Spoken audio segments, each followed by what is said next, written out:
My name is Ileana Cross. I'm the second daughter, the one who always knew how to smile quietly, blend in politely, and be forgotten without anyone having to say it out loud. I showed up to my sister Callista's birthday party the way I've shown up my entire life. On time, dressed appropriately, carrying a thoughtful gift and not expecting much. And still, somehow, it wasn't enough. They had me seated by the cooler, next to the trash bags. The kind of placement you give to someone you only half remember invited. No name tag, no hello from my parents, just tight smiles and the sharp clang of wine glasses clinking for someone else's toast. Then came Callista's moment. Microphone in hand, sequins flashing under the fairy lights, she raised her glass and toasted herself like a queen addressing loyal subjects. And right before she set it down, she added with a smirk, "Let's not forget my baby sister Ileana, who's always been great at folding chairs." They laughed, everyone. Even my father chuckled like it was harmless. I didn't laugh. I smiled, the way you do when you're bleeding pride behind your teeth. But let me ask you something. What happens when the woman they all dismissed turns out to be the one who signs their paychecks? What happens when the useless sister is the one who owns everything they brag about? Stay with me. Let me show you what happened before I said the words that silenced an entire backyard. I stayed seated near the cooler, where the condensation from the water bottles soaked through the plastic tablecloth and dampened my sleeve. No one noticed. No one asked me to move. Across the yard, Callista floated from group to group, soaking up compliments like sunlight, her laughter rehearsed and polished. The gold birthday queen sash hugged her waist like it had been designed just for her. Maybe it had. The backyard was a curated performance. White and gold linen on every table, champagne towers, a live string quartet in the corner. It looked like a spread from a lifestyle magazine. And yet somehow I still smelled like plastic lawn chairs and lemon-scented garbage bags.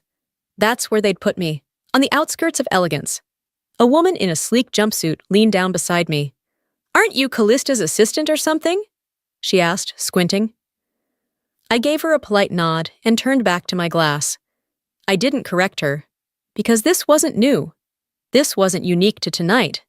This was just the latest installment in a long, ongoing saga of quiet exclusions and swallowed pride. I'd been sidelined my whole life, disguised as practical, dependable, the one who didn't need attention, who didn't need anything. I looked across the lawn and saw the photo display. A golden string held dozens of framed memories. Callista's ballet recitals, her college graduation, her wedding, even her first marketing award. There wasn't a single photo of me, not one. It was as if I'd never been born. Sometimes I used to wonder if I'd been adopted, if some clerical error in the hospital had landed me in the wrong family.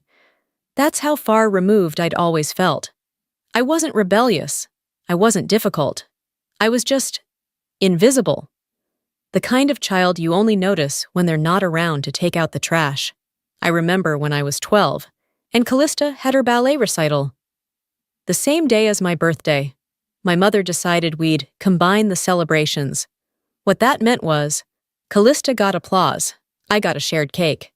She twirled an ivory tool while I stood in a hand-me-down lavender dress that smelled faintly of mothballs. Everyone complimented her grace. No one asked why my dress dragged awkwardly on the floor. That year, someone brought her flowers. I got a wrapped book with a torn corner and a price tag still on the back. When it was time for the group photo, I stood next to her, hoping for a moment of acknowledgement. My mother frowned. "Honey, can you move to the side? The lighting's better without you blocking it." She didn't see how long I stood there afterward, pretending to admire the dessert table, pretending not to blink too fast. That wasn't the last time. In high school, Callista got tutoring and weekend dance workshops.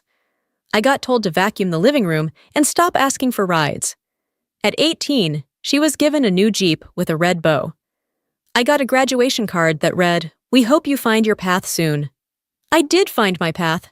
They just never looked far enough to see it. Back in the present, I watched as Callista's coworkers raised glasses and toasted to her visionary leadership. One man even called her the golden girl of the marketing division. I nearly laughed. She wasn't even the one who led that campaign. But it didn't matter. She looked the part. That was always enough. A server walked by with a tray of mini crab cakes. I took one and thanked her. She looked surprised, then smiled gently. Probably the first thank you she'd gotten all night. It's strange how you can stand in the middle of people who know your name and still feel completely invisible.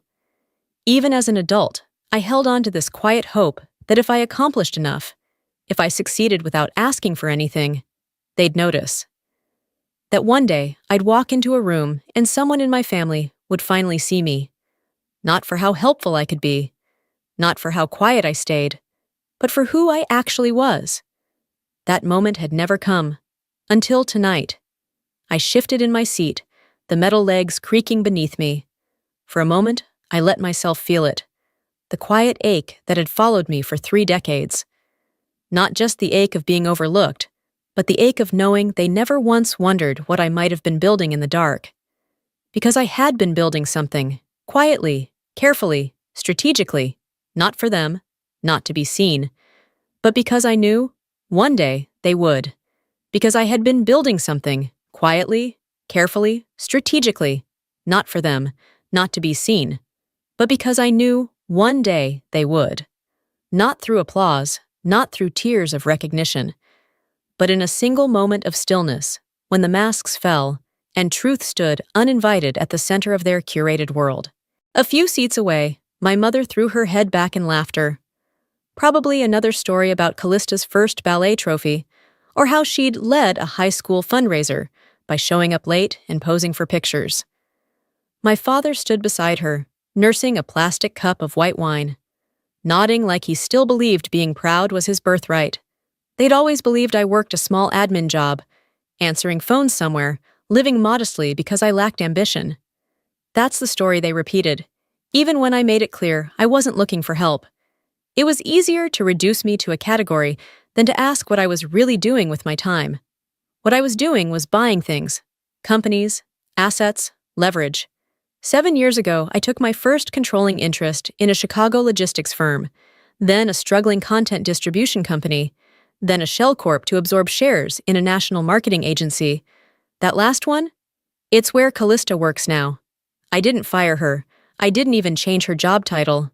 I just watched, restructured her department, approved the marketing budgets, reviewed the performance metrics she took credit for. The campaign success they toasted earlier tonight?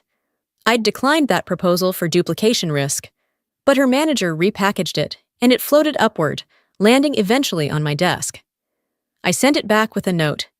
Declined, lacks originality, flag for discussion on ethical sourcing. Her division never knew it was me, and I preferred it that way, because real power doesn't shout. It watches, it waits, it moves pieces until the board belongs to you. Ileana, you're too serious, my father once said, waving off something I'd said about setting boundaries. You take everything so personally.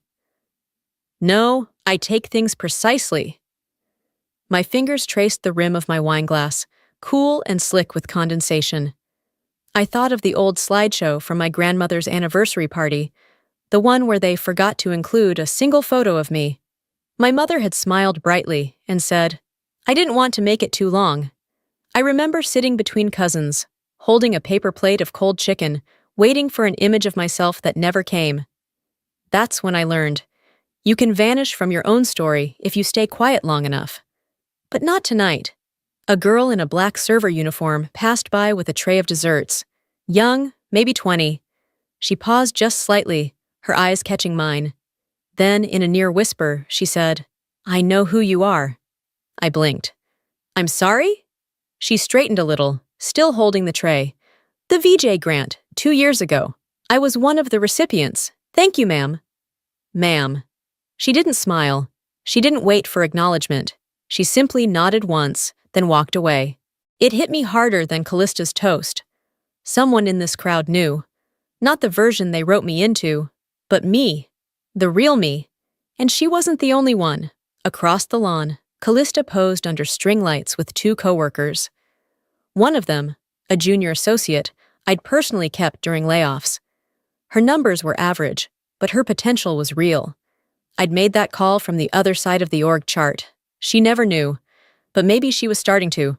Someone at the dessert table tilted their head in my direction. Another leaned in to whisper. A ripple, almost imperceptible, moved through the group like a breeze. It wasn't panic, not yet, but it was awareness. The current had shifted. Then Marcus arrived. I heard the soft hum of tires on gravel before I saw him. A sleek black Tesla eased to a stop near the front gate. When the door opened, Marcus Lang, CEO of the parent group Callista thought she'd one day run, stepped out in a navy suit and mirrored sunglasses. Callista gasped. "That's my boss," she whispered to someone nearby, smoothing her hair. "Oh my God, what is he doing here?" I didn't move. He walked through the yard with calm precision, past the champagne tower, past the cornhole game, past Callista. Didn't break stride, didn't acknowledge her at all. He stopped 2 feet from me.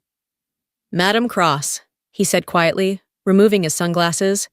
"Wasn't expecting to see you here." Not Ileana, not Miss, Madam. And with it, the air around us changed. Callista's smile faltered. "I wasn't expecting you either, Marcus," I said evenly. My voice didn't rise. It didn't need to. He glanced toward the patio, then leaned slightly closer. "Do you need a ride after this? I need to brief you on the Morgan acquisition. They'll fold if we play this right." I nodded once. "I'll find you later." He offered a small nod of respect and moved on, calm, unfazed, leaving a trail of confusion in his wake. Callista stared at me, her champagne flute trembling slightly in her hand. Someone behind her murmured, "Did he say Cross?" And just like that, the useless sister became someone they had never really seen. Callista blinked, her face frozen somewhere between confusion and disbelief. Around her, the party didn't stop, but it stumbled. Laughter quieted. Conversations shifted to murmurs. She turned toward me, like she'd just remembered I existed, but not in the way she used to. This time, there was calculation behind her gaze. I didn't flinch. I didn't look away. Instead, I picked up my clutch, stepped away from the cooler, and walked calmly across the patio. I wasn't headed for confrontation. I was headed for clarity. Marcus's presence had cracked the surface. What came next would shatter it. My father intercepted me before I reached the dessert table, a burger in one hand and a solo cup in the other. "Well, look who's still playing secretary," he said, glancing at my flats like they were confirmation of my status. "Callista says, you're, what was the word? Comfortable. Comfortable in your little role." I tilted my head, letting the comment pass without acknowledgement. He bit into the burger like the moment meant nothing. "You know, I helped your cousin get a grant last year. Used your LLC. Women-owned. Looks good on paper." I blinked once. "You used my business name for a grant?" "Relax," he laughed. "You weren't using it. It was for family." No apology. Not even awareness. "You used my identity again," I said quietly. "You always were sensitive," he muttered. "That's why people overlook you." I leaned in slightly, just enough for my words to hit clean. "I don't get overlooked. You choose not to see me." Then I walked past him, slow, deliberate, unshaken. Callista's voice rang out again near the fountain, louder than it needed to be. She was retelling the same story, the campaign she claimed as her own. "They said I think like a CEO," she laughed. "Said I see the big picture." Yes, I remembered that campaign. It had landed on my desk weeks earlier, recycled from another firm, risky, unoriginal. I'd declined it, on the record. Her version had been scrubbed, renamed, repackaged, still hollow, and now she was building her rise on it. I stood by the drink table and watched the show unfold. My mother clutched her pearls. My aunt smiled like this was another pageant. Callista raised her glass again, still confident, still ignorant. Marcus stepped beside me. "Do you want to do it now?" he asked quietly. I shook my head. "Just one moment." I walked to the long serving table, passed the shrimp cocktail and deviled eggs, and placed a thick manila envelope on the white linen. Callista's eyes locked on it. "What's that?" she asked, her voice still laced with false brightness. I didn't raise my voice. "Proof," I said. She stepped closer. I didn't open the envelope. I didn't need to. She knew. Somewhere behind the show, she knew what she'd done.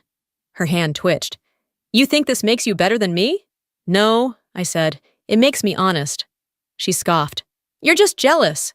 I smiled slightly, for the first time all night. Then why are you the one trembling? She stepped forward like she wanted to lunge, like she wanted to scream. But the crowd was watching. Not just watching, calculating, reevaluating. The useless sister wasn't useless. She was standing in full light now, and Callista's grip on the narrative was slipping fast. Marcus cleared his throat. Thank you for signing off on the transfer, Madam Cross. It's official. Callista snapped toward him. Transfer? I nodded once. You'll be moving to the Tempe office. Smaller team, fewer spotlights. A good place to reflect. Silence bloomed around us, wide and weighty. Someone coughed. Another adjusted their tie. My mother sat down hard on a nearby chair, her face pale. Across the yard, my cousin Maura was already on her phone, probably Googling the firm's board of directors. I didn't need applause. I stepped forward, just enough for my voice to carry. Every time you called me too quiet, I said, I was building something you couldn't see. And while you were making jokes, I paused. I was signing checks.